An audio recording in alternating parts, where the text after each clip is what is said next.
नमस्कार, आपका जिला आपकी खबर लिए मैं अनामिका अजय मिश्रा। शुरुआत बड़ी खबर के साथ कर रहे हैं। ब्रेकिंग न्यूज पहुंचा रहे हैं आप तक। हरियाणा की अंतरराज्यीय सीमा पर पिलर लगेंगे। बॉर्डर एरिया में विवादों से बचने के लिए सरकार की पहल। अंतरराज्यीय सीमा पर पिलर लगेंगे। पानीपत से की गई है अभियान की शुरुआत।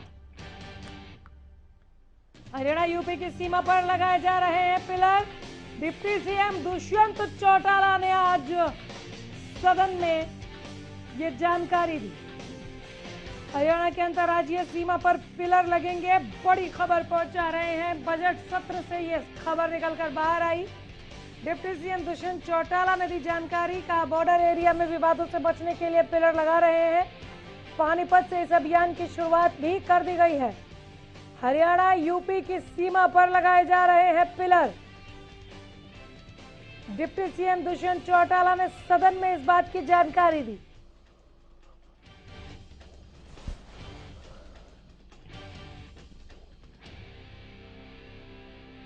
बड़ी खबर पहुंचा रहे हैं। बॉर्डर एरिया में विवादों से बचने के लिए सरकार की पहल।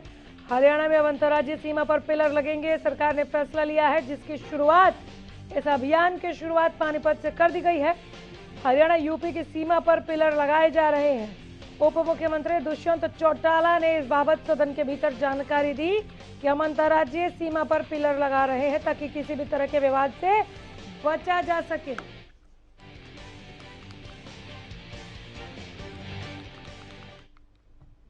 धर्मांतरण विधेयक पर विपक्ष के हंगामे पर सीएम मनोहर लाल ने कहा कि बिल में किसी धर्म का जिक्र नहीं है। गलत तरीके से धर्मांतरण को रोकने के लिए सरकार यह बिल लेकर आई।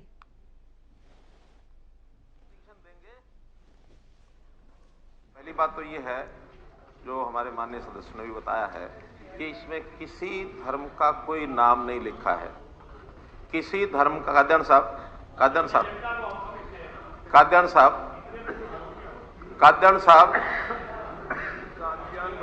साहब थोड़ा सा, किसी धर्म का नाम नहीं लिखा है। नहीं, छुपा हुआ बता रहा हूं ना, छुपा हुआ। छुपा हुआ बता रहा हूं, मैं सारी बात बता रहा हूं। छुपा हुआ क्या है, छुपा हुआ क्या है, उसको रोकना है। जो छुपा हुआ उसको रोकना है, और इसलिए बिल है। इसमें लिखा है कोई भी व्यक्ति, आप इसको स्वीकार करना हो तो आप बोल देना, ताकि आपको किस कैटेगरी में खड़ा करना होगा बता देंगे। कोई भी व्यक्ति मिथ्यारूपण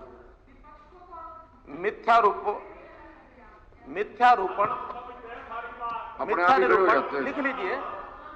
इसके अंदर इसका जो सेक्शन 3 है उसका 1 में है, मिथ्या निरूपण द्वारा बल प्रयोग, धमकी, अनुचित प्रभाव, पर पीड़न, पर लोभन या डिजिटल ढंग के उपयोग सहित किसी कपटपूर्ण साधनों द्वारा,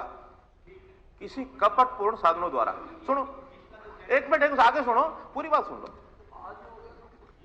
द्वारा या विवाह द्वारा या विवाह के लिए या तो प्रत्यक्ष या अन्यथा से किसी अन्य व्यक्ति का एक धर्म से अन्य धर्म में परिवर्तन नहीं करवाएंगे। कहीं नहीं लिखा कि अगर अपनी मर्जी से कोई धर्म परिवर्तन करना चाहता तो उसका प्रावधान लिखा हुआ है। इसमें प्रावधान लिखा हुआ है कि आप डिप्टी कमिश्नर को एक एप्लीकेशन देंगे कि मैं अपना धर्म परिवर्तन करना चाहता हूं, और वो अपना धर्म परिवर्तन कर सकता है। इस बेंचों वाले बैठने वाले चाहे सारे कर लो, हमको कोई आपत्ति नहीं, चाहे सारे कर लो, हमको आपत्ति नहीं, मुझे कोई आपत्ति नहीं। लेकिन अरे मैं कह रहा हूं ना, मैं सबके लिए कह रहा हूं, लेकिन आप उसका विरोध कर रहे हो, आप उसका विरोध कर रहे हो। इसका मतलब नहीं, कोई गैरजवानी नहीं। सुनिए, मैं इस बिल को विरोध करने का मतलब क्या, इस बिल का विरोध करने का मतलब क्या कि आप चाहते हैं कि हरियाणा सरकार के बजट सत्र का आगाज हो चुका है और 8 मार्च को प्रदेश सरकार अपनी बजट पेश करेगी। वही आम बजट को लेकर जनता को क्या कुछ उम्मीदें हैं, ये जानने के लिए हमारे संवाददाता अमित चौधरी फरीदाबाद के छोटे दुकानदार के बीच पहुंचे और आम बजट पर राय जानी।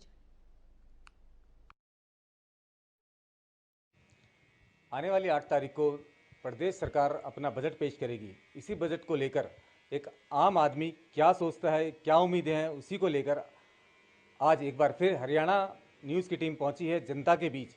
आइए उन्हीं से जानने की कोशिश करते हैं कि इस आने वाले बजट को लेकर क्या उम्मीदें हैं। क्या नाम है जी आप? संतोष ठाकुर। संतोष जी, हरियाणा सरकार का बजट आने वाला है, क्या उम्मीद करते हैं, कैसा होना चाहिए? भारत सरकार के जो बजट आई जी उसकी तरफ से तो हमें कोई उम्मीद नहीं मिली।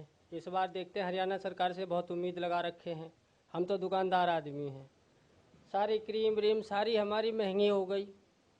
2 साल से वैसे बंद थी दुकानें। अब देखते हैं ये हरियाणा सरकार क्या करती है। हमें उम्मीद लगा रखे हैं उन्हीं से ही कि हमें भी कुछ, हमारे लिए भी, जनता के लिए कुछ करें। इसलिए कटिंग करवा रहे हैं, क्या करते हैं? जी मेरा छोटा सा कपड़े की मतलब फेरी करता हूँ और महंगाई को लेकर काफ़ी ज़्यादा ही परेशान हूँ।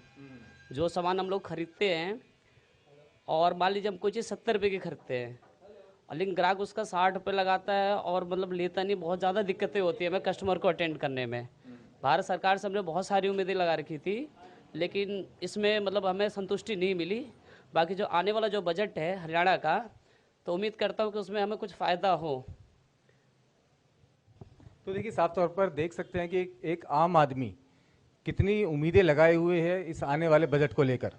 अब देखने वाली बात यह होगी कि हरियाणा सरकार का इस आने वाले बजट को लेकर आम जनता के बारे में सोचते हुए कितनी सहूलियत दे पाता है यह बजट, यह देखने वाली बात होगी। हरियाणा न्यूज़ के साथ अमित चौधरी। सिरसा से विधायक गोपाल कांडा ने अपने निजी कोष से श्री अरोड़ वंश धर्मशाला की रजिस्ट्री करवाई। इस मौके पर बड़ी संख्या में मौजूद अरोड़ वंश समाज के लोगों ने गोपाल कांडा का आभार जताया। साथ ही मौके पर मौजूद बीजेपी नेता गोविंद कांडा का भी धन्यवाद किया।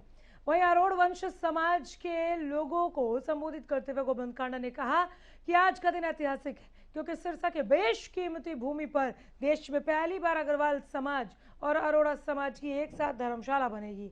उन्होंने कहा कि गोपाल कांडा के निरंतर प्रयास का नतीजा है। गोविंद कांडा ने इस खास मौके पर मुख्यमंत्री मनोहर लाल का भी आभार जताया। कहा कि जल्द ही दोनों धर्मशालाओं का निर्माण हो जाएगा।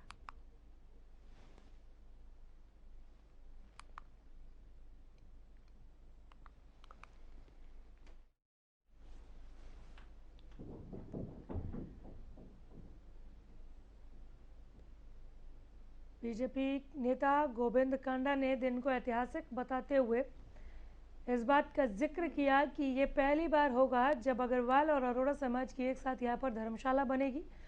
उन्होंने विधायक गोपाल कांडा के निरंतर प्रयास का इसे नतीजा बताया। उन्होंने कहा कि मुख्यमंत्री का हम आभार जताते हैं।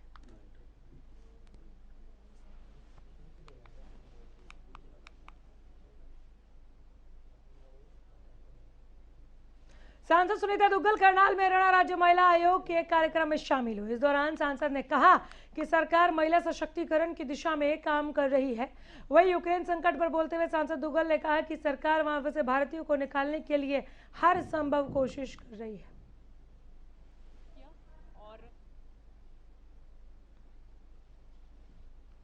है कि हमारी एक्सटर्नल अफेयर जो मिनिस्ट्री है उसमें भी जो हमारे जयशंकर जी हैं, इसके साथ साथ मीनाक्षी लेखी जी बहुत शिद्दत के साथ इसमें लगे हुए हैं और समय समय पर एडवाइजरी भी जारी करते हैं।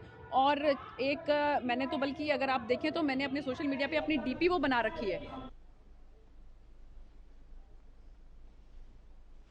हरियाणा के सोनीपत से पकड़े गए 4 खालिस्तानी आतंकवादियों में से 2 आतंकवादियों को आज पंचकुला के एनआईए कोर्ट में पेश किया गया।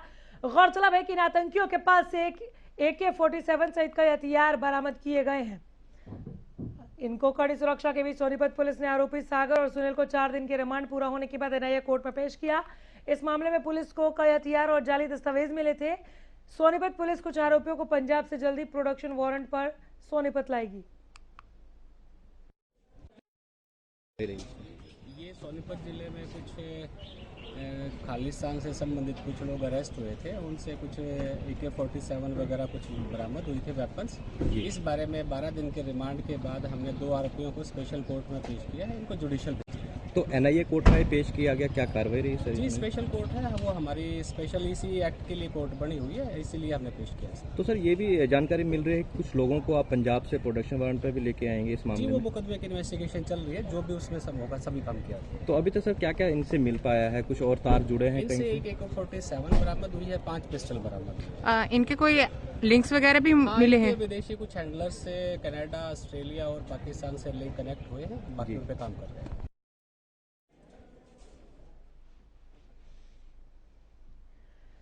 कुरुक्षेत्र के मुख्य बस अड्डे पर प्रदेश सरकार की वादा खिलाफी के विरोध में रोडवेज कर्मचारियों ने सांकेतिक धरना प्रदर्शन किया। इस दौरान कर्मचारियों ने कहा कि प्रदेश सरकार परिवहन विभाग का निजीकरण न करे। साथ ही कहा कि अगर सरकार उनकी मांगों को नहीं मानती है तो 28-29 मार्च को चक्का जाम करेंगे। मोर्चा के आह्वान पर 2 घंटे का विरोध प्रदर्शन दिया गया, क्योंकि सरकार को रोडवेज कर्मचारियों की तरफ से 30 सूत्रीय मांग पत्र दिया गया, जिसमें आज 2 घंटे का विरोध प्रदर्शन करके सरकार को जगाने का काम किया। अभी सरकार कर्मचारियों की मांगे पूरी करे और जो सरकार ABC कैटेगरी में की नई पॉलिसी प्राइवेट बसों की ला रही है उसको बंद करके रोडवेज में 10,000 बसें नई बसें शामिल करे।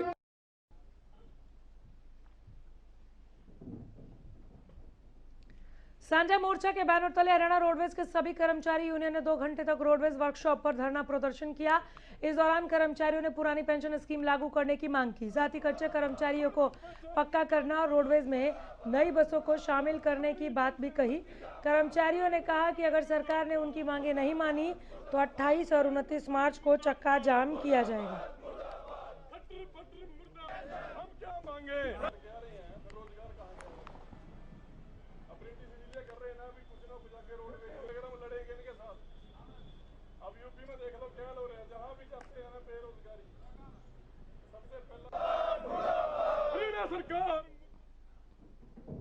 हमारी जो मुख्य मांगे हैं, सबसे पहला तो पुरानी पेंशन का मुद्दा है जो अभी पूरे भारत लेवल पे चला हुआ है। इसमें एक बहुत बड़ी कामयाबी हमें राजस्थान के रूप में मिली है कि पुरानी पेंशन लागू की गई है।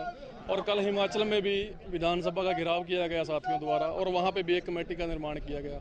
उसी तरह ये हरियाणा एक निर्णायक आंदोलन की तरफ बढ़ रहा है। हरियाणा रोडवेज कर्मचारी सांझा मोर्चे के आह्वान पे तमाम यूनियन इसमें शामिल हैं और पूरे प्रदेश में 2 घंटे का ये विरोध प्रदर्शन हम कर रहे हैं। आज से आंदोलन की शुरुआत हम कर रहे हैं, तो इससे अगला जो काम है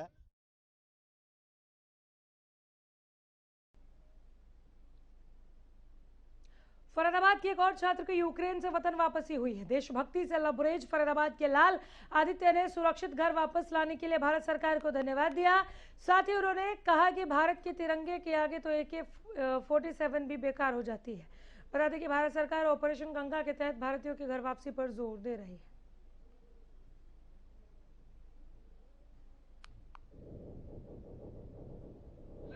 उससे भी कर लिए, वहाँ से भी बच्चे आने के भी मेरे बच्चों को कुछ नहीं होना चाहिए।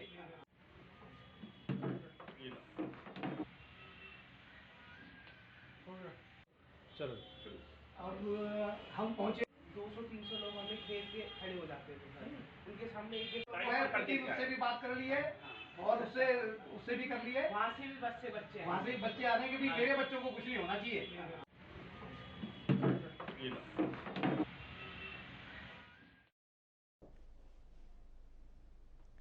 यूक्रेन में युद्ध के बीच फंसे भारतीय छात्रों को निकालकर भारत सरकार अपने वतन वापस ला रही है।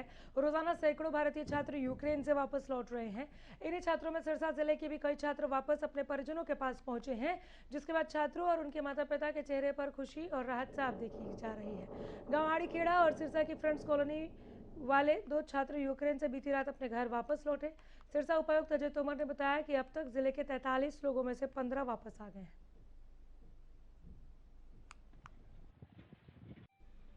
पनीर है जी, ऐसे पैकिंग आवा इसकी दुआरी बुलेटिन में इतना ही। नमस्कार।